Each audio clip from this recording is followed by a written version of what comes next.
नमस्कार, आप देख रहे हैं हरियाणा न्यूज और आपके साथ मैं अनु चौधरी और हमारे खास बुलेटिन हरियाणा डायरी में आपका स्वागत है। तो मुख्यमंत्री मनोहर लाल के नेतृत्व में हरियाणा ने देश भर के राज्यों के लिए एक बार फिर से मिसाल पेश की है। हरियाणा सरकार ने पीएम नरेंद्र मोदी के डिजिटल इंडिया अभियान को आगे बढ़ाते हुए सरकारी स्कूलों में पढ़ने वाले 3 लाख से ज्यादा विद्यार्थियों को टैबलेट और फ्री डेटा प्रदान कर रही है। राज्य सरकार की इस महत्वाकांक्षी योजना को ई अधिगम नाम दिया गया है। ये रिपोर्ट देखिए।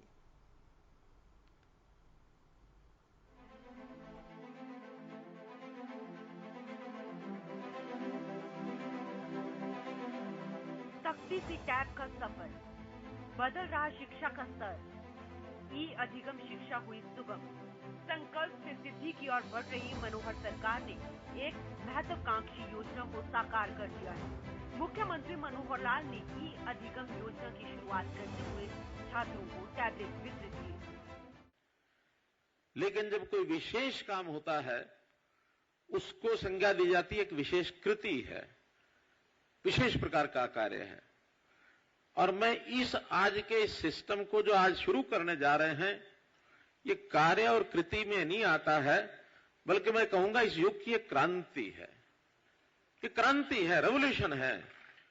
टेबलेट का जो सरकारी स्कूलों को दिया गया है, इससे खास करके सरकारी स्कूल के बच्चों को मैं आगे की कल्पना करता हूं कि इतना बड़ा एक अवसर मिलेगा कि प्राइवेट स्कूलों से भी आगे बढ़ जाएंगे। आज प्राइवेट स्कूलों से आगे बढ़ने की क्षमता हमारे अंदर है। योजना के पहले चरण में ये टैबलेट 5 लाख छात्रों को दिए जाएंगे। 10वीं, 11वीं और 12वीं के 5 लाख छात्रों को पहले चरण में योजना का लाभ दिया जाएगा। टैब के माध्यम से शिक्षा के क्षेत्र में नई क्रांति लाने की पहल हरियाणा सरकार ने की है। छात्रों को मिले इस टैबलेट में क्या कुछ खास है, समझिए। टैबलेट में पहले से डिजिटल लाइब्रेरी इंस्टॉल होगी। टैबलेट में छात्रों को डिजिटल पुस्तकें, टेस्ट पेपर मिलेंगी। एजुकेशनल वीडियो कंटेंट भी टैबलेट में उपलब्ध होंगे। छात्रों का पाठ्यक्रम कक्षाओं के आधार पर होगा। टैबलेट के जरिए ऑनलाइन परीक्षाएं भी दे सकेंगे। अपने इस मॉडल से हरियाणा दूसरे राज्यों को भी प्रेरित कर रहा है। प्रदेश में योजना के साथ ही 119 ब्लॉक में कार्यक्रमों का आयोजन किया गया और छात्रों को टैबलेट बांटे गए। मुख्यमंत्री इस दौरान प्रदेश के सभी जिलों से वर्चुअल माध्यम से जुड़े और बच्चों, शिक्षकों और अभिभावकों से संवाद भी किया। अभी तो ये बताइए कि ये जो टैबलेट हम दे रहे हैं, आप इसमें बच्चों का भविष्य ये कैसा देखते हैं? भविष्य में कितना इनको लाभ होगा कि नहीं होगा, इसके बारे में बताइए। सफलता के लिए सर समय के साथ चलना बहुत जरूरी है। और जैसे आज समय की डिमांड है कि टेक्नोलॉजी का युग है और सारी स्किल्स जो हैं वो टेक्नोलॉजी के थ्रू ही हम लोग उसको एक्टिवेट कर सकते हैं। तो उसके लिए ये बहुत बढ़िया इनिशिएटिव है कि जो हमारे बच्चे थे जो इस लाभ से अब तक वंचित थे, जैसे कोविड टाइम में हम लोगों ने देखा है कि जब हम ऑनलाइन जुड़ पाते थे बच्चों से, तो कुछ ही बच्चे हमारे साथ लिंक अप हो पाते थे। अधिकतर बच्चों को प्रॉब्लम थी कि ये मोबाइल या उनके पास अवेलेबल नहीं था। तो ये सर आपका प्रयास जो है सराहनीय है। इससे जो हमारे गवर्नमेंट में पढ़ने वाले बच्चे हैं, सच में उनके लिए ये एक सपना जैसा हुआ है। एक जानकारी मैं और दे रहा हूं, क्योंकि सभी अध्यापक वृंद भी साथ जुड़े हैं। आज 10वीं 11वीं विद्यार्थी के छात्रों को तो टैबलेट दिया ही जा रहा है। इनके साथ 33,000 अध्यापक, उनको भी ये टैबलेट दिया जाएगा। शिक्षा के क्षेत्र में बदलाव लाने की पहल यही थमने वाली नहीं है। इस ऐतिहासिक क्षण पर मुख्यमंत्री मनोहर लाल ने शिक्षा के क्षेत्र में विस्तार करने के लिए और कई घोषणाएं की। शिक्षा क्षेत्र के लिए 2 टास्क फोर्स का गठन होगा। 1 साल में सभी स्कूलों में डुअल बेंच की व्यवस्था। आईटी क्षेत्र के संबंधित कौशलों में दक्ष किया जाएगा। छात्रों के लिए विश्ववार ओलंपियाड की शुरुआत। युवाओं को एनडीए लेवल की तैयारी करवाई जाएगी। टैब के साथ ई लर्निंग का अनुभव छात्रों को आगे बढ़ने में मदद करेगा। कोरोना काल ने जिस जरूरत का एहसास कराया, सरकार ने ई अधिगम योजना के साथ उसे पूरा कर दिया है। अब भले महामारी का साया छटने लगा हो, लेकिन छात्रों को डिजिटल एजुकेशन से जोड़ने की जरूरत अभी है। इसलिए सरकार की ये पहल प्रदेश के लाखों युवाओं को आगे बढ़ने में मदद करेगी।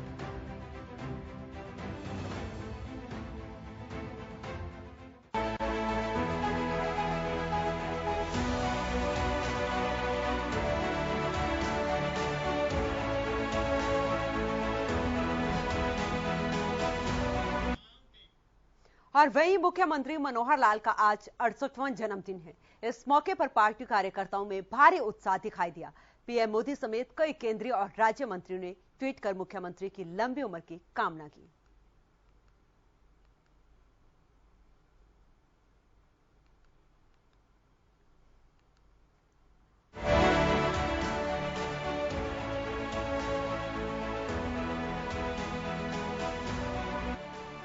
हरियाणा प्रदेश के मुखिया मनोहर लाल आज 68 साल के हो गए हैं।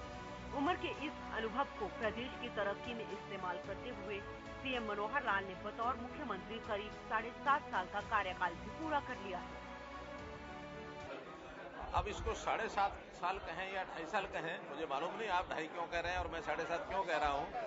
दोनों ही बातें सच हैं। एक सत्र पहली टर्म 5 साल की और दूसरी टर्म 2.5 साल की, निश्चय से दोनों मिला के 7.5 साल का ये टर्म पूरा हुआ है। आज के दिन तो मैं इतना ही कह सकता हूं कि जो हमने सोचा था अधिकांश बातें उसमें हमने पूरी की है, लेकिन सभी पूरी होती नहीं है। जो कुछ कमियां हैं उस बचे हुए इस कार्यकाल में हम पूरा करेंगे और जनता का जो प्यार मिल रहा है उसमें मुझे विश्वास है कि इसके अगला सत्र भी जनता हमको मौका देगी। तो ये काम एक निरंतर अविरल चलने वाला है। 5 मई 1954 को निंदाना गांव में जन्मे मनोहर लाल हरियाणा के 10वें मुख्यमंत्री हैं। पंजाब हरियाणा विभाजन के बाद मनोहर लाल का गांव निंदाना इस समय हरियाणा के रोहतक जिले में पड़ता है। मुख्यमंत्री के जन्मदिन के मौके पर प्रधानमंत्री नरेंद्र मोदी समेत बीजेपी के कई बड़े नेताओं ने उन्हें बधाई दी। उनके जन्मदिन की बधाई देता हूं। अपने जन्मदिन के मौके पर मुख्यमंत्री मनोहर लाल ने रोहतक के प्राचीन सोहो मंदिर में माथा टेक कर आशीर्वाद लिया। इसके बाद रोहतक के पार्टी कार्यालय में बीजेपी कार्यकर्ताओं ने मुख्यमंत्री को जन्मदिन की शुभकामनाएं दी और उपहार भेंट किए।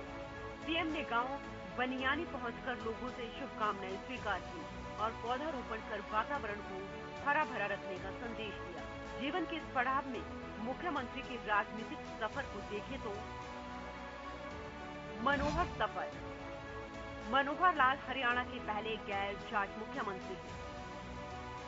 24 साल की उम्र में मनोहर लाल आरएसएस से जुड़े। 27 साल की उम्र में संघ के प्रचारक बने। 14 साल तक लगातार संघ में काम किया। 1994 में मनोहर लाल बीजेपी में शामिल हुए। बीजेपी ने हरियाणा का महासचिव बनाया। 2014 में पहली बार विधानसभा चुनाव लड़ा। विधानसभा चुनाव जीतने पर मुख्यमंत्री बने। 2014 के विधानसभा चुनाव तक लोग हरियाणा में सीएम पद के लिए मुख्यमंत्री मनोहर लाल के चेहरे से अनजान थे, क्योंकि विधायक के तौर पर मुख्यमंत्री मनोहर लाल ने पहली बार ही विधानसभा का चुनाव लड़ा था और जीत हासिल की। संघ की सेवा और प्रचारक के तौर पर उनकी भूमिका को देखते हुए बीजेपी आलाकमान ने उन्हें राज्य के मुख्यमंत्री की जिम्मेदारी सौंपी। अपनी जिम्मेदारियां बखूबी निभाते हुए मुख्यमंत्री मनोहर लाल के नेतृत्व में 2019 में बीजेपी ने विधानसभा चुनाव में जीत हासिल की। दूसरे कार्यकाल में भी सीएम पद की जिम्मेदारी संभाली। मुख्यमंत्री के जन्मदिन के मौके पर कार्यकर्ताओं के बधाई संदेश के साथ साथ आम लोगों ने भी कई तरह के आयोजन कर मुख्यमंत्री की लंबी उम्र की कामना की।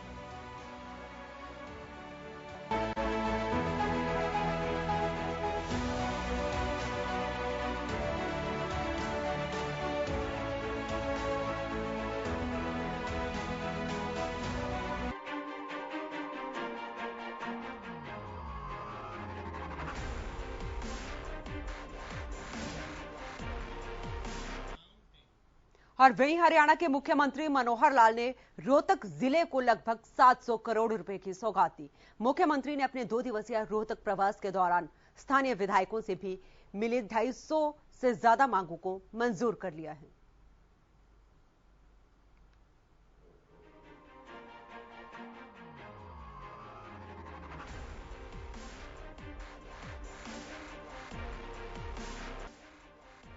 मुख्यमंत्री मनोहर लाल बुधवार और वीरवार को रोहतक के 2 दिवसीय दौरे पर रहे। रोहतक पहुंचकर मुख्यमंत्री ने सबसे पहले किसानों के मसीहा दीनबंधु सर छोटूराम को नमन किया। समाधि स्थल पर मुख्यमंत्री मनोहर लाल ने प्रतिमा पर श्रद्धा सुमन अर्पित कर अपने रोहतक दौरे की शुरुआत की। रोहतक जाट कॉलेज के प्रांगण से भी मुख्यमंत्री मनोहर लाल ने दीनबंधु सर छोटूराम को याद किया और कहा, ये जाट कॉलेज हमें दीनबंधु सर छोटूराम की याद दिलाता है। जाट कॉलेज में आयोजित प्रगति रैली से सीएम मनोहर लाल ने रोहतक जिले के विकास के लिए सौगातों का पिटारा खोल दिया और क्षेत्रवासियों को 700 करोड़ से ज्यादा विकास परियोजनाओं की सौगात दी। रोहतक को 700 करोड़ की सौगात। सिंचाई विभाग के 12 कामों के लिए 42 करोड़ की मंजूरी।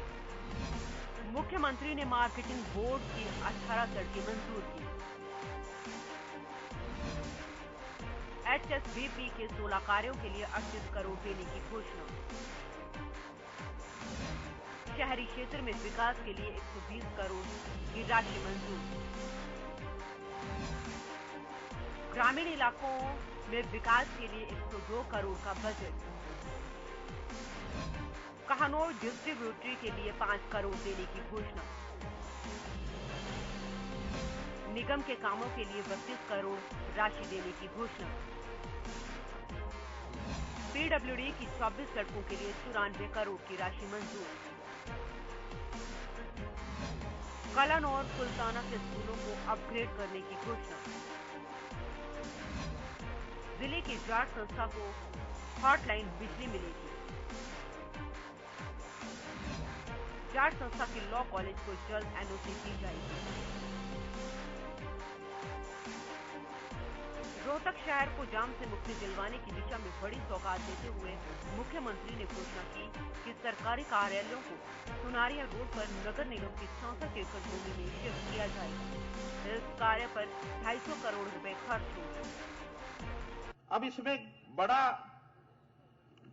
बड़ी जो घोषणा है वो है रोहतक शहर के जो सरकारी कार्यालय हैं, जैसे यहाँ की कोर्ट कचहरी है, जैसे यहाँ पर जो ट्रेजरी का ऑफिस है या जो कारपोरेशन की अपनी बिल्डिंग है, ऐसे कुल मिलाकर 8-10 बड़े शहर।